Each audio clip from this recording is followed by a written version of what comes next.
सोनिया के पति विशाल ने आज तो हद ही कर दी थी। अब तक तो वह सोनिया की ज़रूरत ही काटता रहता था, या कहकर कि माँ की ज़रूरत पहले ज़्यादा ज़रूरी है। पहले उन्हें पूरा करने दो, माँ का स्थान पहले है। अब तो उसने अपनी माँ को खुश करने के लिए अपने बच्चों की ज़रूरतें भी काटनी शुरू कर दी थी। सोनिया ने आज विशाल को आईना दिखाने की सोच ली थी, क्योंकि अपने साथ नाइंसाफ़ी तो वह पिछले 15 सालों से बर्दाश्त कर रही थी, लेकिन अब अपने बच्चों का हक काटकर अपनी माँ के फालतू के खर्चे निपटाने अब वह नहीं देगी, उसने सोच लिया था। सोनिया की शादी आज से 15 साल पूर्व विशाल के साथ हुई थी। विशाल ऐसे तो सोनिया का बहुत ख्याल रखता था, पर वह पूरी तरह से अपनी माँ के हाथों में था। उसकी माँ बोलती थी दिन तो दिन, उसकी माँ बोलती थी रात तो रात, और उसकी माँ की बात के आगे कोई बात फिर मायने नहीं रखती थी, चाहे वह कितनी भी ज़रूरी हो, क्योंकि उसकी माँ ने उसकी परवरिश इस ढंग से की थी कि वह अपनी माँ के अलावा किसी और के बारे में कभी सही ढंग से सोच भी ना पाए। बचपन से ही माँ ने उसके दिलो दिमाग में यही भरा था। बचपन से ही उसकी माँ ने उसे यही सिखाया था कि माँ का स्थान ज़िंदगी में सबसे पहला होना चाहिए, क्योंकि माँ बहुत कष्ट से 9 महीने अपने कोख में रखकर एक कष्टपूर्ण प्रक्रिया झेलकर बच्चों को इस धरती पर लाती है, तो माँ का स्थान कोई नहीं ले सकता। और माँ जो भी बोले वह पत्थर की लकीर होनी चाहिए, और पहले माँ की हर बात माननी चाहिए, उसके बाद दूसरों के बारे में सोचना चाहिए। बचपन से यह सारी बातें माँ ने कूट कूट कर विशाल के मन में भरी थी, जो कि आज तक उसके मन और दिलो दिमाग पर हावी थी। शादी के बाद ही सोनिया ने समझ लिया था कि विशाल पूरी तरह से अपनी माँ के कब्ज़े में है, और अपनी माँ के अलावा वह किसी की बातें नहीं मानने वाला। सोनिया यह नहीं कहती थी कि माँ को मत पूछो, लेकिन माँ के साथ साथ बीवी की भी कुछ जिम्मेदारियाँ होती है, उसके बारे में भी तो सोचो। लेकिन विशाल के लिए तो सबसे पहले उसकी माँ थी, और उसे छोड़कर वह किसी के बारे में नहीं सोच सकता था। और माँ को तो पता ही था कि बेटे को उसने अपने कब्ज़े में कर रखा है, तो वह कभी भी सोनिया की ज़रूरतें पूरी नहीं होने देती थी। असल में माँ ने बचपन से ही विशाल को जानबूझकर इस तरह से बनाया था कि वह कभी भी उसके खिलाफ जाने की सोच ना सके, और शादी के बाद उसने बहू से अनचाही दुश्मनी ले ली थी, क्योंकि उसे लगा था कि उसके प्यारे बेटे की ज़िंदगी में कोई और औरत कैसे आ सकती है। इसलिए सोनिया ने जब भी कोई इच्छा होती और वह उसकी फरमाइश विशाल से करती, तो तुरंत ही विशाल की माँ अपनी कोई ना कोई फरमाइश उसके सामने रख देती, और विशाल पहले माँ की फरमाइश पर ध्यान देता और सोनिया की फरमाइश पड़ी रह जाती। विशाल का साफ कहना होता कि माँ का स्थान पहले होता है, माँ बहुत महान होती है, माँ भगवान होती है, माँ का दर्जा कोई नहीं ले सकता, इसलिए पहले माँ की ज़रूरतें पूरी होंगी, उसके बाद किसी और की, और इसके लिए कोई सुनवाई नहीं होगी। सोनिया समझ चुकी थी कि उसकी ज़िंदगी ऐसे ही कटनी है, और उसने अपनी ज़िंदगी से समझौते करने सीख लिए थे। लेकिन अब तो विशाल की माँ ने उसके बच्चों की ज़रूरतें काटनी शुरू कर दी थी, और यह वह किसी कीमत पर बर्दाश्त करने वाली नहीं थी। और अब उसने विशाल को आईना दिखाने की ठान ली थी। विशाल के बेटे ने स्कूल की तरफ से मसूरी के ट्रिप जाने के लिए 5,000 रुपये की मांग रखी थी, लेकिन ठीक उसी वक्त विशाल की माँ ने मथुरा घूमने की मांग रख दी, और विशाल ने तुरंत कहा, पहले माँ की ज़रूरत पूरी करना मेरा फ़र्ज़ है। बेटा तो कभी भी मसूरी घूमने जा सकता है, पहले माँ मथुरा जाएंगी, और मेरे पास इतना बजट नहीं है कि मैं दोनों की ख्वाहिश एक साथ पूरी कर सकूं। यह कहकर विशाल ने बेटे को ट्रिप पर जाने से मना कर दिया, और माँ को मथुरा जाने का प्रबंध कर दिया। विशाल का बेटा मन महसूस कर रह गया था, लेकिन सोनिया को अपने बेटे का दर्द दिख रहा था। बच्चों की तो यही उम्र होती है मौज मस्ती करने की, उसके बाद तो जीवन की परेशानियों में वह घिर जाते हैं। आज सोनिया को बहुत बुरा लग रहा था कि एक पिता होकर वह अपने बेटे के दर्द को नहीं समझ सकता। सिर्फ अपनी माँ का दर्द दिखाई पड़ता है, जो कि माँ जानबूझकर करती है, सिर्फ सोनिया को दुख देने के लिए। लेकिन यह बात विशाल को कभी भी नहीं दिखाई देती थी, ना वह इसे समझना चाहता था। अब विशाल की बेटी को अपनी पढ़ाई के लिए पर्सनल कंप्यूटर की ज़रूरत थी और उसने विशाल के आगे अपनी डिमांड रखी कि मुझे कंप्यूटर चाहिए। यह बात बच्ची की दादी ने सुन लिया और तुरंत ही बोला, बेटा बहुत दिनों से सोच रही थी मेरे लिए नई कान की बालियाँ लूँ। यह बालियाँ बहुत पुरानी हो गई हैं, मेरे लिए एक नई कान की बालियाँ ला देना। विशाल ने बोला, हाँ ठीक है माँ, मैं ला दूँगा। और अपनी बेटी से बोला, बेटा तेरे लिए कंप्यूटर 1-2 महीने के बाद ला दूँगा, पहले दादी के लिए बालियाँ लाने दो, वह ज़्यादा ज़रूरी हैं। बेटी ने बोला, नहीं पापा, पहले मेरा कंप्यूटर लो, वह ज़्यादा ज़रूरी है। मुझे पढ़ाई करने में बहुत दिक्कत हो रही है और मेरे एग्ज़ाम भी आने वाले हैं। दादी की बालियों का क्या करेंगे? उन्होंने तो बालियाँ पहन रखी हैं, बालियाँ तो कुछ दिनों बाद भी आ सकती हैं। तो विशाल को बहुत ज़ोर का गुस्सा आया कि मेरी बेटी मेरी माँ की ज़रूरतों को अनदेखा कैसे कर सकती है, और उसने एक ज़ोर का थप्पड़ अपनी बेटी को लगा दिया कि तेरी हिम्मत कैसे हुई यह बोलने की, दादी की बालियाँ ज़्यादा ज़रूरी नहीं है। और दादी के चेहरे पर एक बड़ी सी मुस्कान आ गई। विशाल की माँ आज बहुत खुश थी कि उसका बेटा उसके आगे अपनी बीवी को तो छोड़ो, अपने बच्चों की भी कोई कीमत नहीं लगाता, और जब तक वह जिंदा है विशाल के घर में वही होगा जो वह चाहती है। वह अपनी बहू की ओर देखकर हंसने लगी। विशाल की बेटी रोती हुई अपने कमरे में चली गई, लेकिन उसके बाद जो हुआ वह विशाल की माँ ने सोचा भी नहीं था। सोनिया ने आज जो तांडव किया उसके बारे में विशाल ने और ना ही उसकी माँ ने कभी सोचा था, लेकिन अब यह करना ज़रूरी हो गया था क्योंकि विशाल की माँ हद से आगे बढ़ चुकी थी। सोनिया ने चिल्लाकर विशाल से कहा, तुम्हारी हिम्मत कैसे हुई मेरी बेटी के ऊपर हाथ उठाने की? शर्म नहीं आती बच्चों के ऊपर हाथ उठाते हुए, वह भी अपनी माँ की नाजायज़ मांगों को पूरा करने के लिए? अपनी माँ की नाजायज़ मांगों को पूरा करते हुए तुमने मेरी ज़िंदगी के 15 साल बर्बाद किए हैं, मेरी ज़रूरी मांगों को भी नाकार करके। क्या तुम्हारी माँ ही बस इंसान है और उन्हीं को बस ज़रूरत है? पहले तो वह सिर्फ मेरी ज़रूरतें काटती थी, लेकिन अब वह मेरे बच्चों की ज़रूरतें भी काटने लगी हैं, और यह मैं किसी कीमत पर भी नहीं होने दूंगी। कान खोलकर सुन लो। विशाल की माँ ने बोला, देख बेटा कैसे मेरी बेइज्जती कर रही है। मुझसे ज़्यादा ज़रूरी तेरे बच्चे तेरे लिए होने चाहिए, यही वह बोलना चाह रही है। वाह भाई, क्या ज़माना आ गया है। इतने कष्ट से माँ औलाद को पैदा करती है और औलाद के लिए पहले अपने बीवी बच्चे ज़रूरी हो जाए। यही दिन देखने के लिए मैंने तुझे पैदा किया था ना। और ना जाने क्या क्या बोलकर माँ ने विशाल को ब्लैकमेल करने की कोशिश की। विशाल ने सोनिया से बोला, तुम्हारी हिम्मत कैसे हुई मेरी माँ के बारे में ऐसी बात करने की? तुरंत माँ से माफ़ी मांगो, मेरे लिए पहले मेरी माँ है, उसके बाद कोई और। सोनिया ने बोला, अच्छा तो क्या तुम्हारी माँ दुनिया की पहली माँ है और किसी औरत ने बच्चे पैदा नहीं किया है? और तुम्हारी माँ सिर्फ महान कैसे हो सकती है? दुनिया की बाकी माँ महान क्यों नहीं है? क्या बाकी माँओं को बच्चा पैदा करने में कष्ट नहीं होता? क्या बाकी माँ 9 महीने बच्चों को अपनी कोख में नहीं रखती? क्या मैं माँ नहीं हूँ? क्या मैं महान नहीं हूँ? क्या मैंने वह कष्ट नहीं झेले जो तुम्हारी माँ ने झेले हैं? तो सिर्फ तुम्हारी माँ कैसे महान हो सकती है? माँ तो इस दुनिया की लगभग सारी औरतें बनती हैं, तो सारी महानता सिर्फ तुम्हारी माँ के पास क्यों है? और यदि सिर्फ माँ होना महान होने की निशानी है, तो मैं तुम्हारी माँ से ज़्यादा महान हूँ, क्योंकि तुम्हारी माँ की इकलौती संतान तुम हो और मैंने 2-2 बच्चों को जन्म दिया है। तो उस हिसाब से तो मैं तुम्हारी माँ से दुगनी महान हुई, तो मेरी ज़रूरत तो उनसे पहले पूरी होनी चाहिए। तुम ज़रा अपने दिमाग पर जोर डालो। तुम्हारी माँ ने बचपन से तुम्हारे दिमाग में बस यही बातें भरी हैं कि माँ ही सबसे महान होती है, माँ से बढ़कर कोई नहीं होता।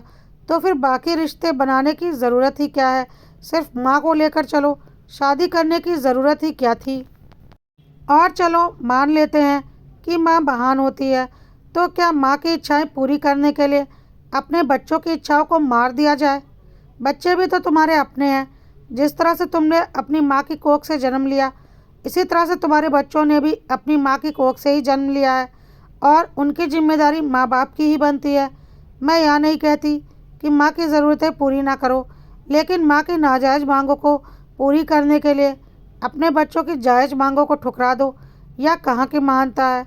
ज़रा खुद अपने दिमाग पर जोर डालो। माँ की बालियाँ ज़्यादा ज़रूरी हैं या बेटी का कंप्यूटर? और चलो फिर भी मान लेते हैं कि तुम्हारी माँ बहुत महान है और तुम्हारी माँ का स्थान दुनिया में सबसे पहले होना चाहिए। तो क्या तुम्हारी माँ इस दुनिया की अकेली माँ है?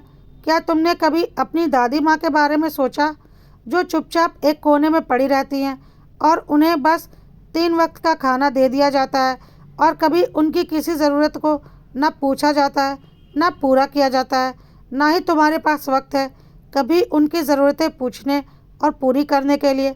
तुम्हारे पिताजी तो है नहीं, तो क्या तुम्हारी दादी तुम्हारे पिताजी की माँ नहीं थी? तुमने तो बचपन से ही देखा होगा कि तुम्हारी माँ ने तुम्हारी दादी माँ को किस हाल में रखा होगा, और शादी के बाद से तो मैं भी देख ही रही हूँ कि तुम्हारी माँ और तुम्हारे पिता ने तुम्हारी दादी माँ का कितना सम्मान किया है। तब तुम्हारा दिमाग क्या घास चरने गया था? तब तुमने यह क्यों नहीं सोचा कि तुम्हारी दादी माँ भी तो तुम्हारे पिता की माँ है, तो वह भी तो उतनी ही महान है। तब माँ की महानता कहाँ चली गई थी, जब दादी माँ एक एक सामान के लिए तरसती थी और तुम्हारे माँ पिता उन्हें डांट देते थे, और तुम्हारे पिताजी भी दादी माँ के ऊपर कभी कोई ध्यान नहीं देते थे? तुम्हारी दादी माँ को क्या तुम्हारे पिताजी को पैदा करने में कष्ट नहीं हुआ होगा? तो वह कम महान माँ कैसे हो गई? फिर उस महान माँ का ख्याल तुम्हारे पिता और तुम्हारी माँ ने क्यों नहीं रखा? याद है ना, दादी माँ एक बार दीपावली पर नई साड़ी मांग रही थी, जिसके लिए तुम्हारे माता पिता ने कितना कलह मचाया था कि हमारी अपनी इतनी ज़रूरतें हैं, ऊपर से तुम्हारी यह इच्छाएं हम कहाँ से पूरी करें? क्या तब एक साड़ी देने की औकात तुम्हारे माता पिता की नहीं थी? लेकिन फिर भी उन्होंने दादी माँ को साड़ी देने के बजाय दुत्कार दिया। याद है ना तुम्हें? उस वक्त तो कुछ ही महीने हुए थे मुझे इस घर में आए। मैं चाहकर भी कुछ नहीं बोल पाई थी, लेकिन मैंने रूम में तुमसे बोला था कि एक साड़ी देने में कितना ही पैसा लगता है, तो तुमने बोला था या मम्मी पापा जाने और दादी जाने, मम्मी पापा के बीच मैं कुछ नहीं बोलता। क्यों नहीं बोलते? क्या तुम्हारी दादी तुम्हारे पिताजी की माँ नहीं थी? आज जैसे तुम मुझसे उम्मीद करते हो कि मैं तुम्हारी माँ का ख्याल रखूं, क्या तुम्हारी माँ का फ़र्ज़ नहीं था अपनी सास का ख्याल रखना? क्या उन्होंने कभी उनका ख्याल रखा है? तुमने तो बचपन से देखा ही होगा। खैर छोड़ो, वह तो पुरानी बात हो गई।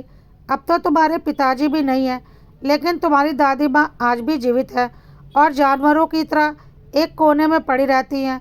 मैं चाहकर भी कुछ नहीं कर सकती, क्योंकि तुम्हारी माँ नहीं चाहती, और तुम्हारी माँ जो नहीं चाहती वह इस घर में नहीं हो सकता, क्योंकि तुम्हारी माँ एक महान माँ है। क्यों? दादी माँ फिर कौन है? तुम्हारे पिताजी ने किसकी कोख से इस दुनिया में जन्म लिया था? और फिर यदि पिताजी को दादी माँ इस दुनिया में नहीं लाती, तो तुम्हारी यह महान माँ इस घर में कैसे आती? और फिर तुम इस दुनिया में कैसे आते? क्या तुमने कभी अपनी इस महान माँ को अपने सास की फिक्र करते हुए देखा है? क्या तुमने कभी अपनी इस महान माँ को यह कहते हुए सुना है कि दादी माँ के लिए कुछ ज़रूरत का सामान ले आओ? नहीं ना। इतनी महान माँ है तुम्हारी, और दुनिया की इकलौती महान माँ है जो सिर्फ़ और सिर्फ अपने बारे में सोचती है, और उसके अलावा दुनिया में कोई भी औरत महान माँ नहीं है। यही उसने तुम्हें सिखाया है और यही तुम जानते हो। दिमाग नाम की चीज़ है तुम्हारे पास क्या?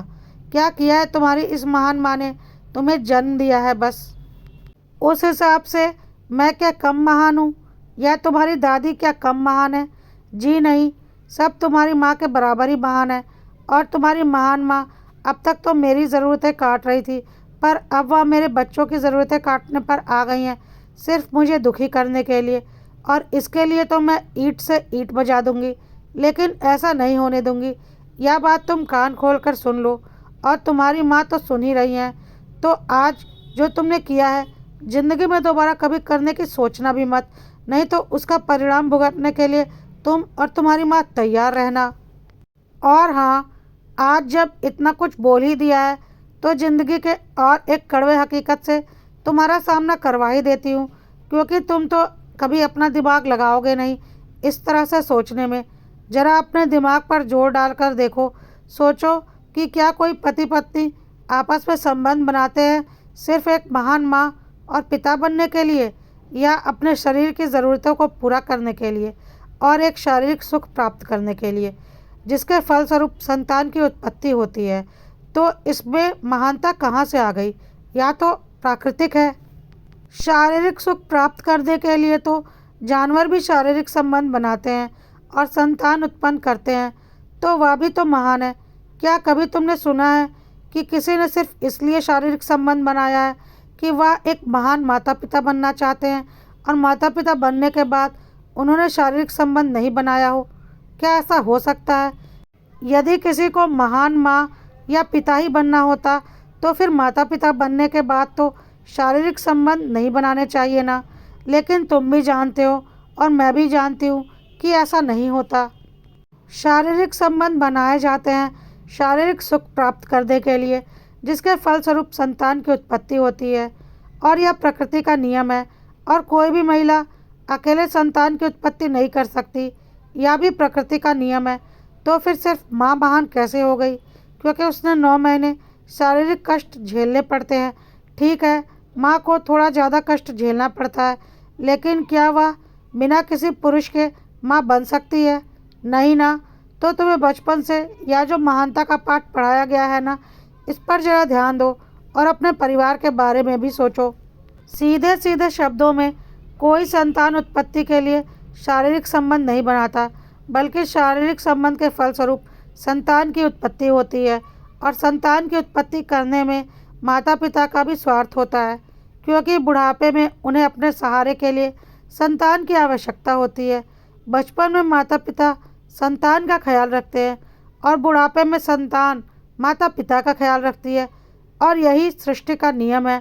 लेकिन यह नियम कहीं नहीं है कि अपनी माँ को खुश करने के लिए अपने बच्चों को दुखी किया जाए।